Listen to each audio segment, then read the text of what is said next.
ಆದ್ರೆ ಪವರ್ದು ಅಣ್ಣವ್ರ ಫ್ಯಾಮಿಲಿನೇ ಅದು ಯಾವತ್ತೂ ಇದು ಆಗಲ್ಲ, ಬೀಟ್ ಆಗಲ್ಲ. ಈ ಕ್ರೇಜ್ ಕಮ್ಮಿ ಆಗಲ್ಲ. ಆಗಲ್ಲ. ದೊಡ್ಡ ಮನೆ ಕ್ರೇಜ್ ಕಮ್ಮಿ ಆಗಲ್ಲ. ಅವ್ರು ಏನೇ ಮಾಡಿದ್ರು ಅವ್ರು ಹೇಳ್ತಾರೆ ಅಷ್ಟೇ. ಅಯ್ಯೋ ಅವಾಗ ಆ ಟೈಮಲ್ಲಿ ಹೇಳಿದ್ರು ಏನೋ ದೊಡ್ಡ ಮನೆಯವ್ರದ್ದು ಏನ್ ಬೇಕಾರ ಮಾಡ್ಬಿಡ್ಬೋದು ಅಂತ ಸೈಡೆಲ್ಲ ಹಾಕೊಂಡು ಹೊಡೆದ್ರು. ಮನೆ ಕಟಗಿಸಲ್ಲಿ ಸೈಡೆಲ್ಲ ಹಾಕೊಂಡು ಇದ್ ಮಾಡಿದ್ರು. ಸಿರೋಜ್ ಹುಬ್ಳಿ ಏನೋ ನಾವು ಚಿಕ್ಕ ವಯಸ್ಸಿಂದ ನಾವು ನೋಡಿದೀವಿ, ಇಲ್ಲ ಅಂತ ಹೇಳ್ತಾ ಇಲ್ಲ. ನಾವು ಅದನ್ನ ಮೇಣೆ ಕಟಗಿಸು ನಾವು ರಂಗಲ್ಲೇ ನೋಡಿರೋದು ಏನೋ. ಆದ್ರೆ ಇವಾಗ ನಮ್ಗೆ ಈ ಥಿಯೇಟ್ರಲ್ಲಿ ನೋಡ್ಬೇಕಂದ್ರೆ ತುಂಬಾ ಆಸೆ ಐತೆ.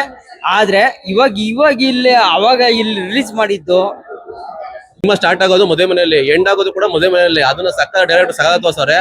ನನ್ಗೆ ಒಂದ್ ಇಷ್ಟ ಆಗಿದೆ ಏನಪ್ಪ ಅಂದ್ರೆ ಸಿನಿಮಾದಲ್ಲಿ ಒಂದು ಸ್ಟಂಟ್ ಐತೆ ಮೇಡಮ್, ಅದು ಕಾರ್ ಮೇಲೆ ಗ್ಲಾಸ್. ಈಗ ಹುಡುಗರಿಗೆ ಸರಿ ಹಾಕಳಿಕೆ ಬರಲ್ಲ ಪ್ಯಾಂಟ್. ನಮ್ ಬಾಸ್ ಜಮಂದಲ್ಲೇ ಮಾಡೋರೆ ಕಾರ್ ಮೇಲೆ ಸ್ಟಂಟು. ಅದಂತೂ ಸಾಕಾದ ಖುಷಿ ಆಗೋಯ್ತು. ಅಭಿಮಾನಿಗಳನ್ನ ದೇವ್ರು ಅಂದಿದ್ರು ಡಾಕ್ಟರ್ ರಾಜ್ಕುಮಾರ್, ಅಭಿಮಾನಿಗಳಿಗೆ ದೇವರಾಗಿರೋದು ಪವರ್ ಸ್ಟಾರ್ ಪುನೀತ್ ರಾಜ್ಕುಮಾರ್. ಅದಕ್ಕೆ ಆ ಕ್ರೇಜ್ ಆ ಕದರ್ ಇವತ್ತು ನೋಡಕ್ ಮತ್ತೆ ಖುಷಿ ಆಯ್ತು. ಇನ್ನೊಂದು ಹೇಳೋದು ಏನಪ್ಪ ಅಂದ್ರೆ ಕ್ರೇಜ್ ಅಂತ ಎಲ್ಲ ಅಂತೀವಿ. ಜಾಕಿ ಸಿನಿಮಾ ಕ್ರೇಜ್ ನ ಬೀಟ್ ಮಾಡಕ್ಕೆ ಅಪ್ಪು ಸಿನಿಮಾ ಬರ್ಬೇಕಾಯ್ತು. ಅಪ್ಪು ಸಿನಿಮಾ ಕ್ರೇಜ್ ನ ಬೀಟ್ ಮಾಡಕ್ಕೆ ಆಕಾಶ್ ಸಿನಿಮಾನೇ ಬರ್ಬೇಕಾಯ್ತು. ಎಲ್ಲದಕ್ಕೂ ಟ್ರೆಂಡ್ ಅಂದ್ರೆ ಅಪ್ಪು ಸರ್ ಮಾತ್ರ ಅಂತ ಮತ್ತೆ ಪ್ರೂವ್ ಮಾಡ್ಬಿಟ್ರು. ಇನ್ನ ನಮ್ಮ ರಮ್ಯಾ ಮೇಡಮ್ ಅಂತ ಅವ್ರ ಆಕ್ಟಿಂಗ್ ಅಂತ ಸೂಪರ್ ಆಗಿತ್ತು. ಅದ್ರ ಅವ್ರೊಂದು ಲೈನ್ ಹೇಳ್ತಾರಲ್ಲ, ಸಾಂಗ್ಗಳಂತೂ ಮಸ್ತ ಕೊಟ್ಟವ್ರೆ. ಇವತ್ತು ಅವರ ಬರ್ತ್ಡೇ ಅಂಗವಾಗಿ ಸಿನಿಮಾ ರಿಲೀಸ್ ಮಾಡಿದ್ರೆ ಸಿನಿಮಾ ಸೂಪರ್ ಆಗಿದೆ. ಬಹುಶಃ ನೋಡೋಕೆ ನಮ್ಗೆ ತುಂಬಾ ಖುಷಿ ಆಗ್ತಾ ಇದೆ. ಕೆಲವು ಸೀನಲ್ಲಿ ಅಳು ಬರುತ್ತೆ, ಅವ್ರು ನಮ್ಮಲ್ಲಿ ಇಲ್ಲ ಅನ್ನೋದೇ ತುಂಬಾ ದುಃಖ ಆಗ್ತಾ ಇದೆ. ಅವ್ರ ಆಕಾಶ ಜೊತೆಗೆ ಆಕಾಶನ ಹೆಸರಿಟ್ಟಿದ್ರೆ ತುಂಬಾ ಕನಸ್ಕೊಂಡಿದ್ರು. ಸೊ ದೇವ್ರ ಅವಕಾಶ ಕೊಡಲಿಲ್ಲ. ಅದೊಂದು ಹೇಳ್ತೀನಿ, ಜೈ ಅಪ್ಪು ಬಾಸ್. ಹಬ್ಬ ಅಂದ್ರೆ ನಮ್ಮ ಅಪ್ಪು ಬಾಸ್ ಹಬ್ಬ. ಪರದೆ ಮೇಲೆ ನೋಡಿದ್ಮೇಲೆ ತುಂಬಾ ಅಳು ಬಂತು. ಬಟ್ ಬಾಸ್ ಎಲ್ಲೂ ಹೋಗಿಲ್ಲ. ಎಲ್ಲಿವರೆಗೂ ಆರುತ್ತೋ ಕನ್ನಡದ ಬಾವುಟ ಅಲ್ಲಿವರೆಗೂ ನಿಲ್ಲಲ್ಲ. ದೊಡ್ಡ ಮನೆ ಆರ್ಭಟ.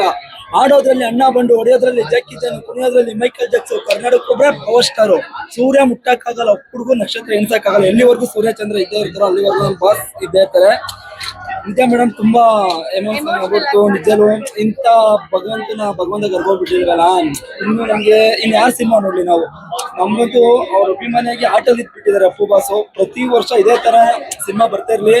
ಆ ದೇವರಿಗೆ ಧಿಕಾರ ಆಗ್ಬೇಕು ಏನಾಗ್ಬೇಕು ಗೊತ್ತಿಲ್ಲ. ಬಟ್ ಈ ಜನಸಾಗರ ಇಷ್ಟು ಪ್ರೀತಿನ ಅವ್ರು ಸಂಪಾದನೆ ಮಾಡಿದಾರಲ್ಲ, ಅದಂತೂ ಅವರು ನಿಜ ಪರಮಾತ್ಮ ಮೇಡಮ್. ದಯವಿಟ್ಟು ದೇವಸ್ಥಾನಕ್ಕೆ ಬಂದು ಪ್ರಸಾದ ಇಸ್ಕೊಳ್ಳಿ. ಬಾಸ್ ಬಂದಿದ್ದಾರೆ, ಪರಮಾತ್ಮ ಬಂದಿದ್ದಾರೆ. ಜೈ ಅಪ್ಪು ಬಾಸ್.